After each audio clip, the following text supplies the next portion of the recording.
हमने शहर को दी एक नई पहचान, हम हैं सिंघानिया बिल्डकॉन।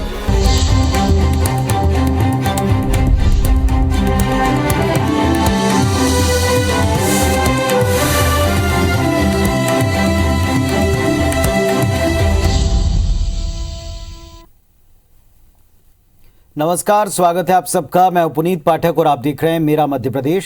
मध्य प्रदेश की दिन भर की बड़ी खबरें विस्तार से देखते हैं।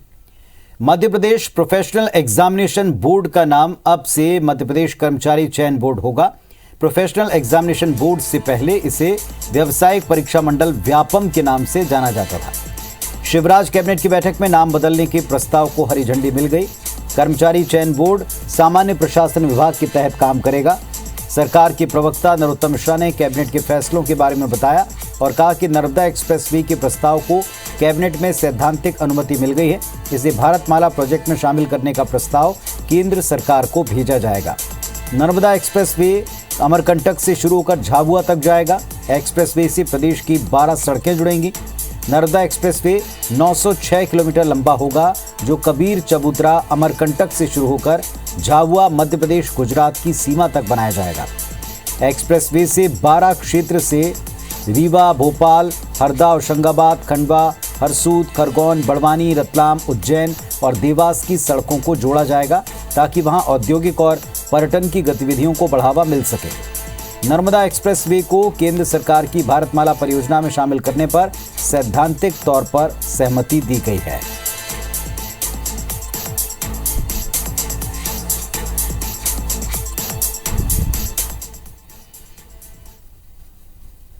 मध्य प्रदेश व्यावसायिक परीक्षा मंडल का नाम बदलकर कर्मचारी चयन बोर्ड करने का भी आज मध्य प्रदेश की कैबिनेट ने तय किया है। अब ये जीएडी विभाग, सामान्य प्रशासन विभाग के अंतर्गत काम करेगा।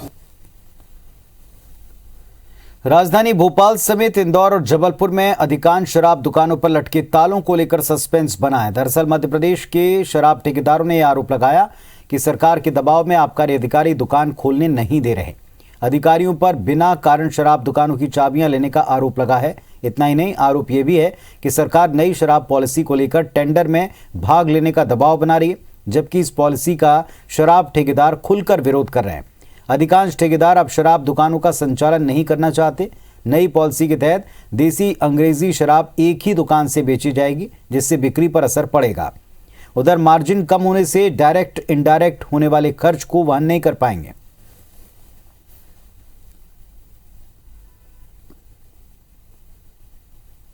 दबाव बनाया जा रहा है, प्रेशर बनाया जा रहा है कि लोग टेंडर डालें या हम ही लोग दुकानों को लें, तो जो किसी दुकान की वाजिब कीमत है हम वही तो दे सकते हैं। ओपन टेंडर है सर, पूरे प्रदेश से और जिले से और पूरे इंडिया से लोग भाग ले सकते हैं ओपन टेंडर में, तो फिर दबाव हम ही लोगों पर क्यों? तो सरकार ने 23% इंक्रीमेंट दिया है पॉलिसी के रेवेन्यू के ऊपर और मार्जिन को घटा के 17% कर दिया।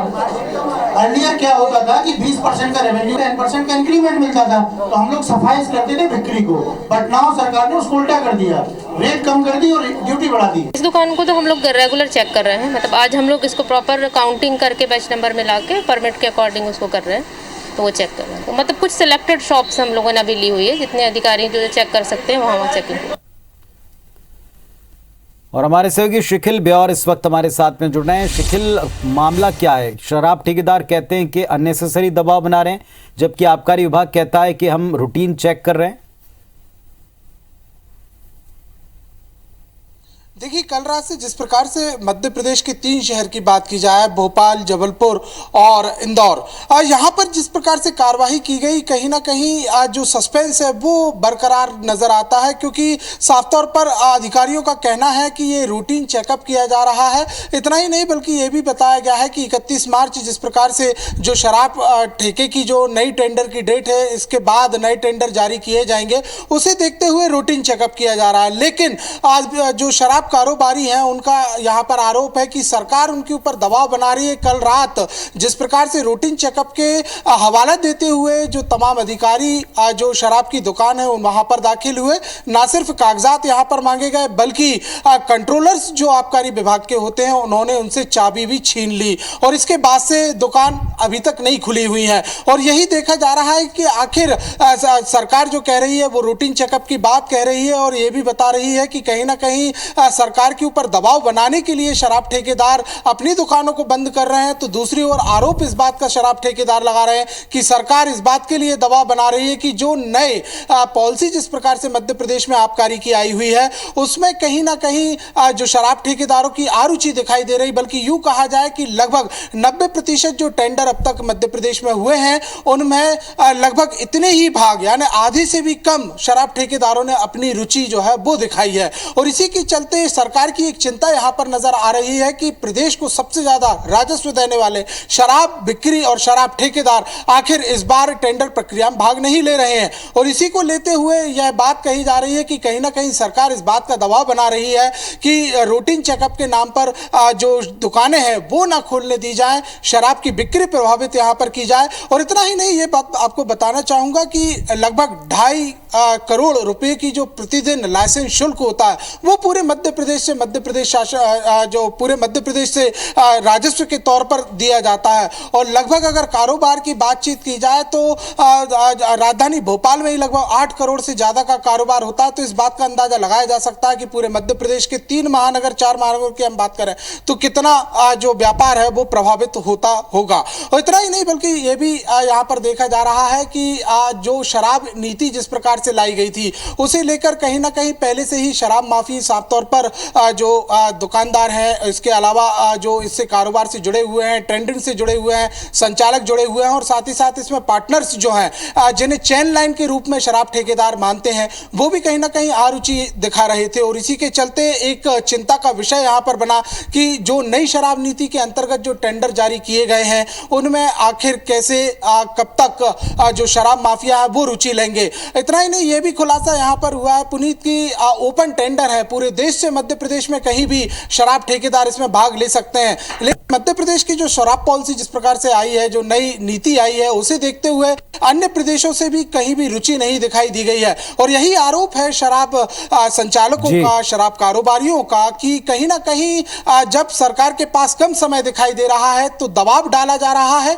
और इसी दबाव के चलते जो दुकानें हैं उनको जबरन बंद कराई गई है। हालांकि आरोप प्रत्यारोप का दौर यहां पर जारी है और आबकारी विभाग ने अपना मत यहां पर स्पष्ट कर दिया है कि जिस प्रकार से रूटीन चेकअप होते हैं वही रूटीन चेकअप जो है वो किए जा रहे हैं और इसी के आधार पर लाइसेंस शुल्क जो है वो लगातार जमा करना होगा जिस प्रकार से उनकी राशि जो है वो जमा की गई है। और अगर लाइसेंस शुल्क ये जमा प्रतिदिन का नहीं करते हैं तो इनकी जो राशि जो जिस प्रकार से डिपॉजिट सरकार के पास जमा रहता है वो कहीं ना कहीं रात-सात कर लिया जाएगा। तो एक विवाद जारी है और इस विवाद के बीच ना सिर्फ मध्य प्रदेश के राजस्व को बल्कि जो शराब के जो ठेकेदार हैं उनको भी खासा नुकसान इस पूरे मामले में हो रहा है। जी चलिए, बहुत शुक्रिया आपका इस पूरे डिटेल के लिए। तो मध्य प्रदेश में शराब की दुकानों को लेकर के कुछ शहरों में जिस तरह की स्थिति, इसके बारे में हमारे सहयोगी विस्तार से बता रहे थे। इधर मध्य प्रदेश में कोरोना के मामले कम हैं। एक बार फिर राष्ट्रीय स्वयंसेवक संघ अपनी पुरानी शाखाओं को एक्टिव करने और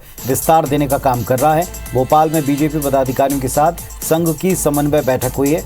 बैठक में बीजेपी के प्रदेश अध्यक्ष वीडी शर्मा, प्रदेश प्रभारी मुरलीधर राव, संगठन महामंत्री सुहास भगत शामिल हुए। संघ की तरफ से मध्य भारत प्रांत की पूरी टोली और कई प्रचारक मौजूद रहे। बैठक की अध्यक्षता क्षेत्रीय प्रचारक दीपक विस्पुते ने की। संघ प्रमुख मोहन भागवत कल 19 फरवरी से मालवा प्रांत के 4 दिवसीय दौरे पर आ रहे हैं। इसकी तैयारियों को लेकर चर्चा हुई। साथ ही संघ और बीजेपी बैठक में संगठन के कामों को विस्तार और तेजी देने की पुख्ता रणनीति बनाई गई।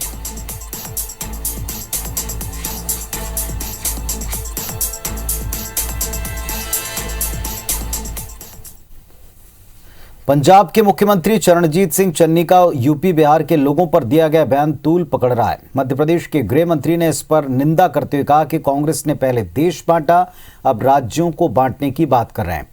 वहीं गृह मंत्री के इस बयान पर पूर्व मंत्री और कांग्रेस के सीनियर विधायक पीसी शर्मा ने पलटवार करते हुए कहा कि आज़ादी की लड़ाई में आरएसएस का योगदान कुछ रहा नहीं। प्रदेश की कानून व्यवस्था पर भी उन्होंने तंज कसा।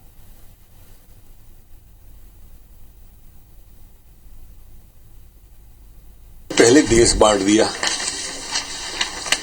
फिर कश्मीर को दंस दिया, फिर खालिस्तान को हवा दी, फिर देश को धर्म के नाम पर बांटा, जात पात के नाम पर भेद पैदा किए, अब प्रांतवाद की हवा दे रहे हैं। चन्नी जी देश के प्रदेशों के बारे में बोले और प्रियंका जी ताली बजाएं, इससे तो इनकी संस्कृति समझ में आती है कांग्रेस की मानसिकता क्या है। देश को धर्म और जाति के आधार बांटा और आज भी बांटने की कोशिश कर रहे हैं और इनकी पॉलिसी वही है जो अंग्रेजों की थी। अंग्रेजों की policy divide and rule, BJP की पॉलिसी भी वही है, डिवाइड एंड रूल, वही कर रहे हैं। इसलिए इधर उधर की बात न करें। केंद्रीय ग्रामीण विकास राज्य मंत्री फग्गन सिंह कुलस्ते ने डिंडौरी में एक विवादित बयान दिया। जिले के कलेक्टर रत्नाकर झा से उन्होंने सबके सामने कहा कि ठेकेदार ने सड़क तो हेमा मालिनी के गाल जैसी चिकनी बना दी, लेकिन पाइपलाइन को क्षतिग्रस्त कर दिया। ग्रामीणों को पानी नहीं मिल पा रहा। इसके लिए सभी ठेकेदारों की बैठक लेकर निर्देश दीजिए कि सड़क निर्माण के दौरान बिछी पाइपलाइन को नुकसान न पहुंचाएं। अगर किसी कारणवश पाइपलाइन खराब होती तो उसका सुधार कार्य करवाएं। दरअसल कुलस्ते के काफिले को अमरपुर गांव के लोगों ने रोका था। समस्या बताई कि सड़क निर्माण करने वाले ठेकेदार ने सड़क अच्छी बनाई, लेकिन पाइपलाइन उखाड़ कर चले गए। गांव में पिछले 15 दिन से पीने योग्य पानी नहीं आ रहा और इसी दौरान कुलस्ते ने ये बात कही।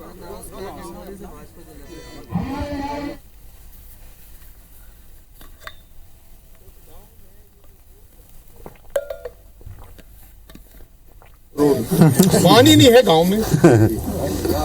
अब वो गांव के आदमी परेशान है। अभी पूरे गांव के लोग इकट्ठे थे। अमरपुर में रुका, उस गांव में ये जो रोड तो अच्छा बना दिए, हेमा मालिनी के गाल जैसे रोड, पानी नहीं है गांव में। अब वो गांव के आदमी परेशान है। अभी पूरे गांव के लोग इकट्ठे थे, उसमें महिलाएं और आ गई। तो इनको भी थोड़ा डंडा लगाना पड़ेगा। ये रोड रास्ता बनाते हैं तो उनको प्रावधान रहता है। अब रोड तो बना दिए, जितना पाइपलाइन था उसको तोड़ कर दिए, लगाए नहीं। मध्य प्रदेश बीजेपी किसान मोर्चा के प्रदेश अध्यक्ष दर्शन सिंह चौधरी ग्वालियर पहुंचे, जहां उन्होंने प्रदेश सरकार की उपलब्धियां गिनाई। कहा कि प्रदेश में प्राकृतिक आपदा के बावजूद जो है किसानों की आंखों में सरकार ने आंसू नहीं आने दिए। किसानों को समय पर मुआवजा देने की तारीफ करते हुए कहा कि समय पर आर्थिक मदद मिलने से किसान आगे तैयारियां कर पा रहा है। बीमार राज्य को विकसित राज्य करने का काम किया है और जो सिंचाई का एरिया था 7.5 लाख हेक्टेयर का। मध्य प्रदेश दिन प्रतिदिन खेती के क्षेत्र में विकास करते जा रहा है और किसान खेती की ओर लौट रहा है। नवाचार करते हुए एफपीओ के माध्यम से हो, चाहे made in India, made by India, local for vocal, इस नारे को साकार करने की बात हो, और इसके अलावा चाहे वो दलहन तिलहन और नए प्लांट लगाने की बात हो, इन सब पर क्रांतिकारी परिवर्तन मध्य प्रदेश के अंदर हो रहे और होंगे। इंदौर बीजेपी संगठन में एक बार फिर गुटबाजी दिखी। इस बार बीजेपी प्रदेश प्रवक्ता उमेश शर्मा के फेसबुक पोस्ट ने बवाल खड़ा कर दिया। सोशल मीडिया संयोजक हर्षवर्धन की नियुक्ति को लेकर सवाल खड़े किए। नगर अध्यक्ष गौरव रणदिवे की भूमिका पर सवाल उठाए गए। प्रदेश प्रवक्ता उमेश शर्मा के फेसबुक पोस्ट पर लिखा है कि गौरव बाबू, ऐसे तो आप इंदौर भाजपा चलाने नहीं देंगे। इतना ही नहीं, 1 घंटे बाद दूसरा पोस्ट लिखकर मन की भड़ास को आगे बढ़ाया। हालांकि पोस्ट के बाद से उमेश शर्मा से लेकर नगर अध्यक्ष गौरव रणदिवे चुप्पी साधे हुए हैं। फिलहाल बीजेपी इस मामले पर कुछ भी कहने से बच रही है, लेकिन कांग्रेस इस पर जमकर चुटकी ले रही।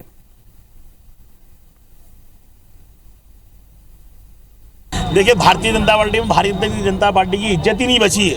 कोई भी हो, आप देखिए, भले वो इंदौर कोई सरकार द्वारा नियुक्ति हो या इंदौर शहर की नियुक्ति हो, कहीं तो हर जगह कांग्रेस तो कांग्रेस ही है। वहाँ पर आज हमारे 40 विधायक नहीं होते तो भारतीय सरकार ही नहीं, वहाँ पर आज देखिए जहाँ भी हो कांग्रेस के ही लोग हैं। भारतीय जनता पार्टी में भारतीय जनता पार्टी की कोई इज्जत नहीं बची है। तो भारतीय जनता पार्टी से करता बोलूँगा कि आप अपना विरोध।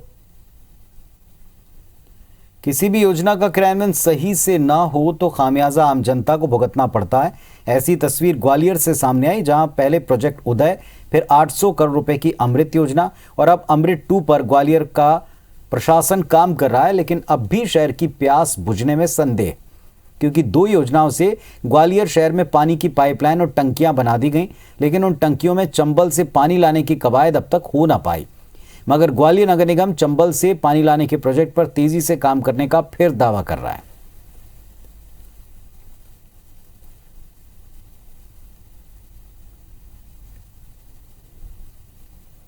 हम लोग जो जल जीवन मिशन 2 है जो अभी आने वाला है उसमें से जो है हम लोग उसका फंड ले रहे हैं। लोन का विकल्प था लेकिन उसकी तुलना में ये विकल्प ज्यादा बेटर है। चंबल का प्रोजेक्ट जो है वो अमृत 2 के अंदर भी लिया जा सकेगा ऐसा सोच रहे हैं और उस पर उसकी अभी डीपीआर भी बनेगी और एक उसका जो क्या हमारी रिक्वायरमेंट कितनी है उसका असेसमेंट भी नगर निगम के अधिकारी कर रहे हैं और मुझे लगता है कि आने वाले समय में वो जरूर काम जल्दी प्रारंभ हो जाएगा। और चलिए अब देखते हैं दिन की बिग न्यूज।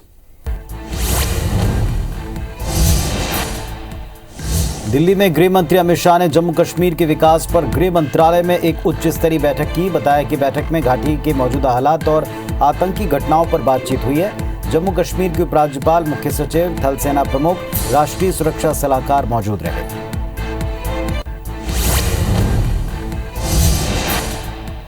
दो 2008 के अहमदाबाद सीरियल धमाका मामले में आज गुजरात की विशेष अदालत ने 49 दोषियों को सजा सुनाई। कोर्ट ने 38 को फांसी, 11 को उम्र कैद की सजा सुनाई। 26 जुलाई 2008 को अहमदाबाद में 70 मिनट में 21 धमाकों में 56 लोगों की जानें गई।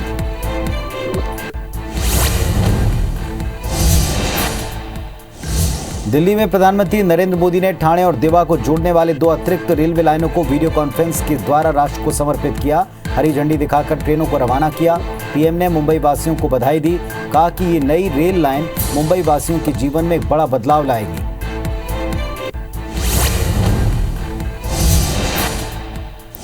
उत्तर प्रदेश विधानसभा चुनाव के मद्देनजर मुख्यमंत्री योगी आदित्यनाथ ने मैनपुरी की करहल विधानसभा में जनसभा की और इस दौरान कहा कि जिस कोरोना ने पूरी दुनिया को रोक दिया वो राम मंदिर का रास्ता नहीं रोक पाया। साल 2023 में भगवान राम का भव्य मंदिर तैयार होगा जो राष्ट्रीय मंदिर होगा।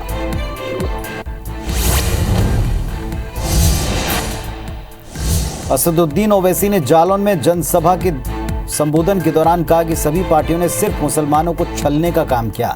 बीजेपी सपा को वोट नहीं, सब लोग तलाक तलाक तलाक दो। ओवैसी ने कहा कि हम आपके शहर में मुसाफिर हैं, आप दुआ करिए हमारे प्रत्याशी जीतें।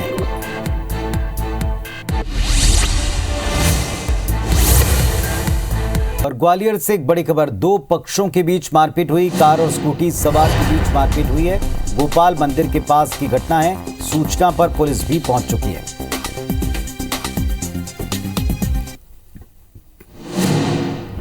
तो 2 पक्षों के बीच में मारपीट हुई। कार और स्कूटी सवार के बीच में ये मारपीट हुई है। गोपाल मंदिर के पास की घटना है।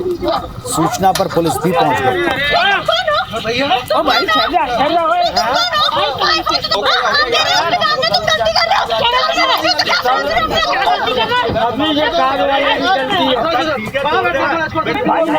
नासिर गौरी जुड़ गए हमारे साथ में। जी नासिर, बताएं क्या हुआ है वहाँ?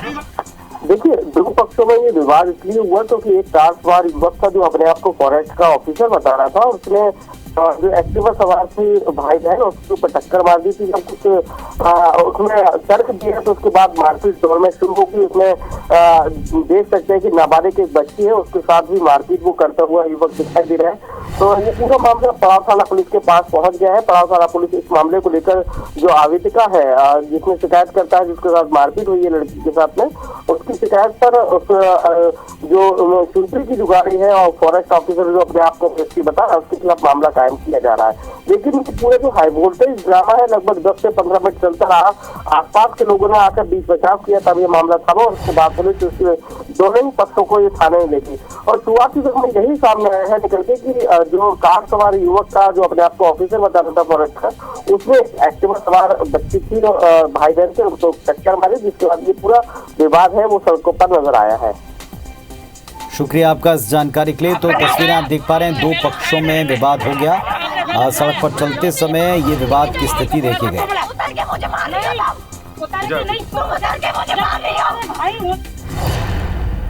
मुरैना में अंबा में बकाया बिल वसूलने गई टीम पर 6 लोगों ने अटैक कर दिया। इस दौरान कनेक्शन काट रहे कर्मचारी को पत्थर और डंडे से जमकर वार भी किया। बिल जमा करने की मशीन तोड़ दी, तार जब्त जो किए थे उसको गाड़ी से उठाकर ले गए और अगली बार ना आने के लिए धमकी दे दी। झगड़े का एक वीडियो सामने आया जिसमें डंडे और जुमा झटकी करते आरोपी नजर आए हैं। नाथू सिंह परमार की कृषि पंप पर 3,37,000 रुपए ज्यादा का बिजली बिल बकाया था, जिसकी वसूली के दौरान कर्मचारियों के साथ ही शुरू किया गया।